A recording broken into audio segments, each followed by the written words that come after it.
keragaman kegiatan ekonomi di masyarakat. Bismillahirrahmanirrahim. Assalamualaikum warahmatullahi wabarakatuh. Selamat pagi anak-anak. Gimana kabar kalian pagi ini? Semoga kalian dan keluarga kalian di rumah dalam keadaan sehat walafiat. Nah, hari ini jumpa lagi ya dengan Bu Uswah. Hari ini kita akan belajar bersama-sama mata pelajaran tematik muatan IPS. Sebelum kita mulai pelajaran hari ini, marilah kita berdoa terlebih dahulu agar apa yang kita pelajari bermanfaat dan kalian juga bisa menerima materi dari Bu Uswah dengan lebih mudah. Oke, kita berdoa ya. Sikap berdoa, tangan diangkat, kepala ditundukkan, berdoa mulai. A'udzubillahi minasyaitonirrajim. Bismillahirrahmanirrahim. Rabbi shrahli sadri wa yassirli amri wahlul 'uqdatam min lisani yafqahu qawli. Rabbi zidni ilma warzuqni fahma. Amin ya rabbal alamin. Alhamdulillah, sudah selesai berdoa ya. Nah, kalau kita sudah selesai berdoa berarti kalian sudah siap untuk belajar ya. Siapkan buku pena kalian ya. Yang belum menyiapkan silakan segera disiapkan. Hari ini kita akan belajar tentang keragaman kegiatan ekonomi di masyarakat. Kalau di pembelajaran sebelumnya kita sudah banyak belajar tentang keragaman, mulai dari keragaman suku bangsa ya kan, seragaman bahasa daerah, keragaman pakaian adat, terus lagi ada juga keragaman rumah adat ya dari 34 provinsi ya. Iya, dan masih banyak. Nah, untuk hari ini kita akan belajar tentang keragaman kegiatan ekonomi di masyarakat. Mungkin di pembelajaran sebelumnya sudah Bu Uswah singgung sedikit ya, hampir sama ya. Kalian buka halaman 145 ya, tema 7 subtema 3 ya. Iya. Kita baca bersama-sama. Indonesia sangat kaya akan keragaman ya. Selain suku bangsa, Indonesia juga memiliki kegiatan ekonomi yang beragam. Apa sih manfaat tujuan ya dari kegiatan ekonomi? Jadi masyarakat itu melakukan kegiatan ekonomi untuk apa? Untuk memenuhi kebutuhan hidupnya. Masih ingat enggak kemarin kegiatan ekonomi? Ada kegiatan apa saja? Ada kegiatan produksi, ya kan? Ada kegiatan distribusi dan ada kegiatan konsumsi. Masih ingat? Insya Allah masih ingat ya? Iya. Kalau Bu Uswah tanya, orang yang memproduksi itu dinamakan apa? Atau orang yang menghasilkan barang ataupun jasa dinamakan apa? Produsen ya.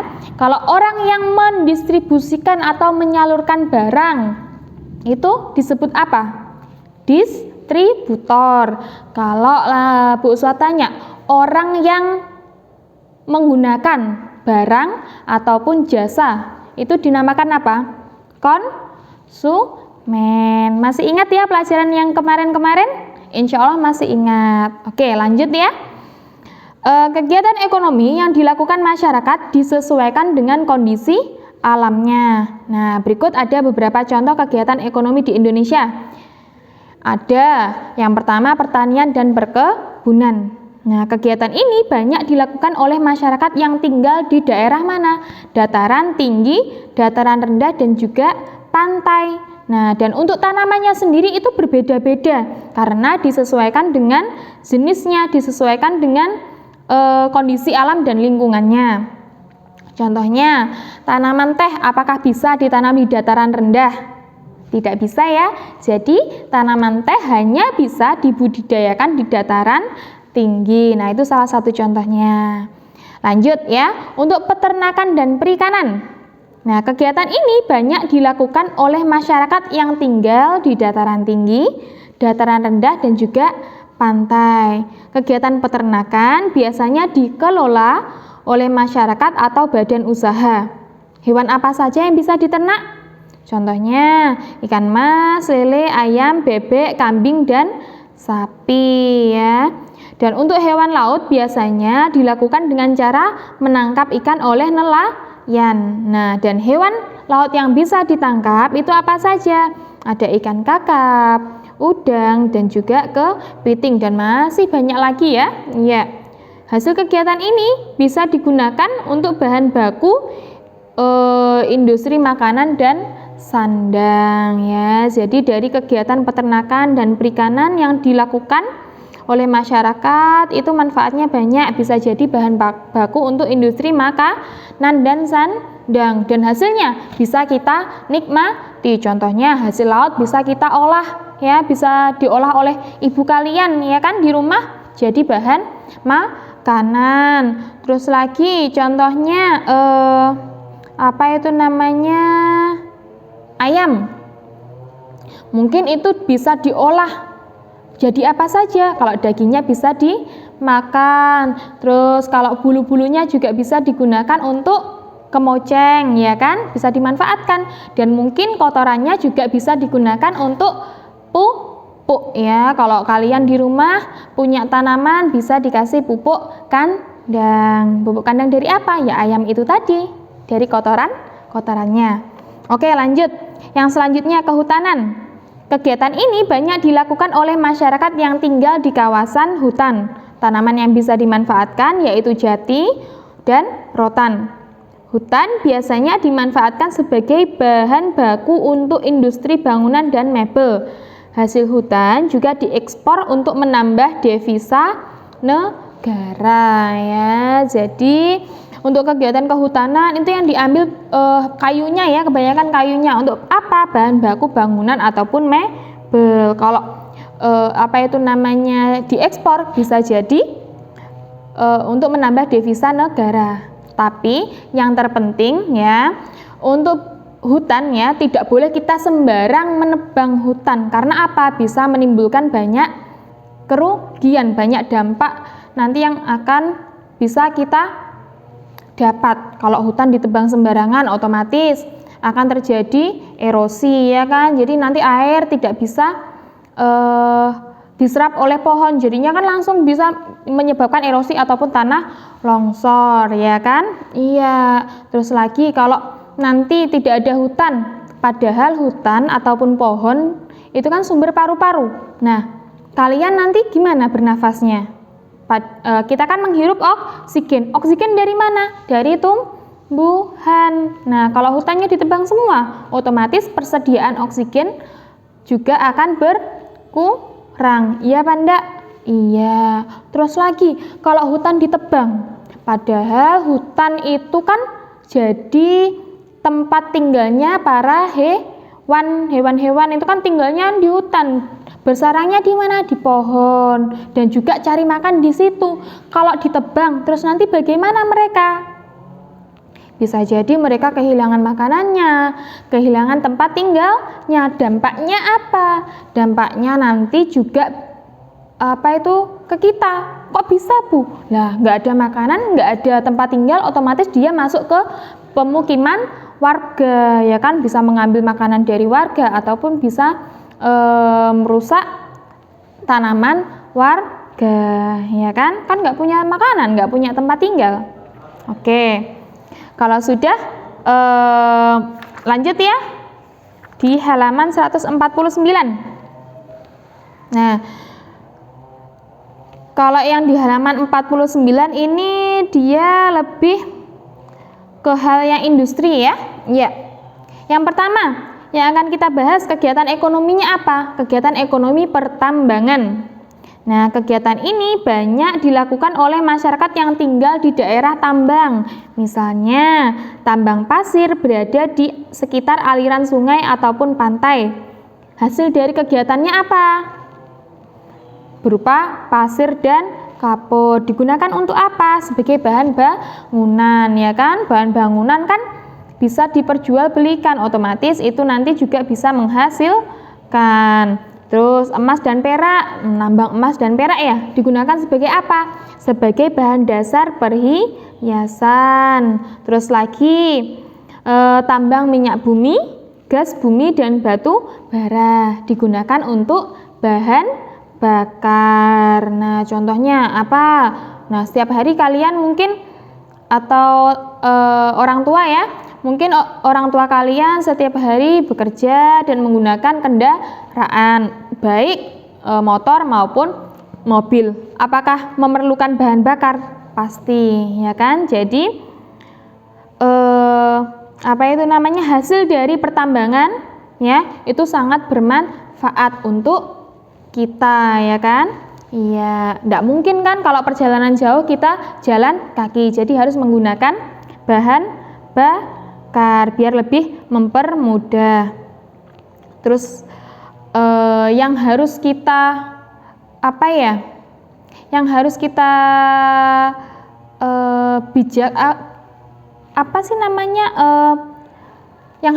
kalian lakukan ya, yang jelas untuk pemanfaatan bahan bakar itu harus digunakan sebaik-baiknya dengan cara yang bijaksana, tidak semaunya sendiri. Contohnya mungkin ada dari kalian yang sudah bisa naik motor ya, Bu Usah pernah tahu loh ya, ada salah satu wali murid yang cerita gitu kan, sudah bisa naik motor, terus setiap hari naik motor-motoran jalan-jalan. Apakah itu bermanfaat?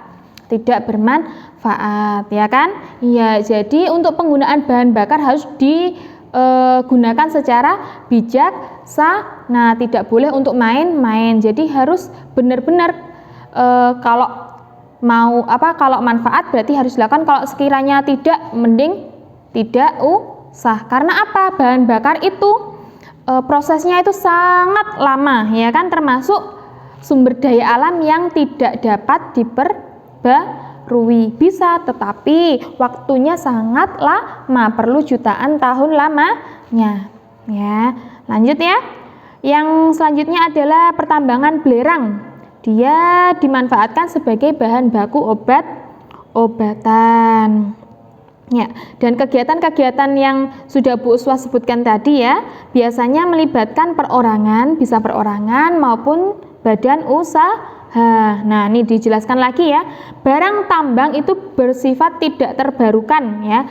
Bersifat tidak terbarukan maksudnya tidak dapat diperbarui, sehingga kegiatan dalam pemanfaatannya harus dilakukan dengan bijak. Oke, lanjut ya. Kegiatan ekonomi industri. Kegiatan yang dilakukan dalam industri berupa pengolahan bahan baku menjadi barang setengah jadi ataupun barang jadi. Industri bisa dilakukan di dalam pabrik. Barang yang dihasilkan memiliki kualitas dan nilai jual yang lebih tinggi dibandingkan bahan bakunya. Contoh industri yaitu pabrik makanan, minuman, konveksi, elektronik, dan otomotif. Nah, kegiatan ini biasanya melibatkan masyarakat yang tinggal di sekitar pabrik. Oke, di sini Bu Uswa contohkan ya. Ini contohnya pabrik makanan saja ya. Coba, kalau kalian tahu harga singkong lah. Harga singkong itu 1 kilonya berapa? Misal 2.500 ataupun 3.000. Dari bahan baku harga segitu, kalau sudah diolah jadi keripik, harganya lebih mahal kan? Iya, jadi penjelasan yang barang yang dihasilkan memiliki kualitas dan nilai jual yang lebih tinggi dibandingkan bahan baku. Maksudnya seperti itu. Jadi dari bahan baku yang harganya sekitar 3.000, kalau dia sudah diolah, nah berarti harganya akan lebih tinggi atau harga jualnya dia lebih mahal setelah diolah ya. Oke, lanjut ya. Untuk yang perdagangan. Kegiatan ini banyak dilakukan oleh masyarakat yang tinggal di pedesaan hingga perkotaan. Kegiatan perdagangan banyak dilakukan di pasar ataupun badan usaha tertentu. Nah, tujuan dari perdagangan untuk apa? Untuk memberikan kesempatan bagi daerah yang memiliki sumber daya alam rendah untuk berkembang. Ya, jadi kegiatan perdagangan itu dia manfaatnya sangat banyak. Jadi biar yang punya sumber daya alam yang rendah itu bisa berkembang. Lanjut ya, untuk kegiatan jasa. Kegiatan ini berupa pelayanan untuk memudahkan masyarakat dalam memenuhi kebutuhannya. Kegiatan ini biasanya melibatkan orang-orang yang memiliki keahlian khusus seperti dokter, guru, dan kurir. Ya, jadi jasa itu termasuk kegiatan ekonomi ya. Contohnya dokter. Ya, dokter itu yang dimanfaatkan apanya? Jasanya beliau. Jadi jasanya beliau, misalnya kita sakit, kita kemana? Ke dokter mencari obat, ya kan? Sebelumnya kan didiagnosa terlebih dahulu. Jadi dokter itu melayani masyarakat untuk memenuhi kebutuhannya. Kebutuhannya apa? Kalau sakit berarti biar sehat. Dengan cara apa? Ya salah satu ikhtiarnya, salah satu usahanya pergi ke dokter, terus nanti didiagnosa, oh ternyata sakit ini, gitu kan? Oh ternyata sakit flu, berarti nanti dikasih resepnya apa. Nah seperti itu. Terus lagi mungkin tukang cukur, ya kan? Oh kalau tukang cukur itu kan juga jasa, jadi mereka memberikan manfaat. Contohnya, oh kakak kalian laki-laki ya, terus rambutnya sudah panjang, pergi ke tukang cukur. Ya, dengan keahliannya, terus mereka mencukur rambut kakak kalian biar terlihat lebih rapi. Atau mungkin kalian juga sering ya ke tukang cukur, apalagi yang anak laki-laki. Nah, itu juga termasuk kegiatan ekonomi. Karena apa? Kalian membutuhkan jasa mereka, dan jasa mereka kalian hargai. Ya, pendak? Iya, harganya dalam bentuk nominal, ya kan? Biasanya sekali cukur kalian bayar berapa gitu kan? Iya, jadi saling bermanfaat, ya. Kalian bisa menggunakan jasa mereka, dan mereka juga dari jasanya bisa mendapatkan mendapatkan upah, ya, yang sudah mereka kerjakan. Oke, mungkin itu saja ya penjelasan hari ini dari Bu Uswah. Tugas kalian silakan kalian kerjakan soal ayo berlatih ya di halaman 149, ya, kalian kerjakan halaman 149 ya. Ya, yang bawah nggih. Ya, mungkin itu saja. Kita akhiri dengan bacaan hamdalah. Alhamdulillahirabbil alamin. Akhirul kalam. Billahi taufik wal hidayah waridho wal inayah. Wassalamualaikum warahmatullahi wabarakatuh.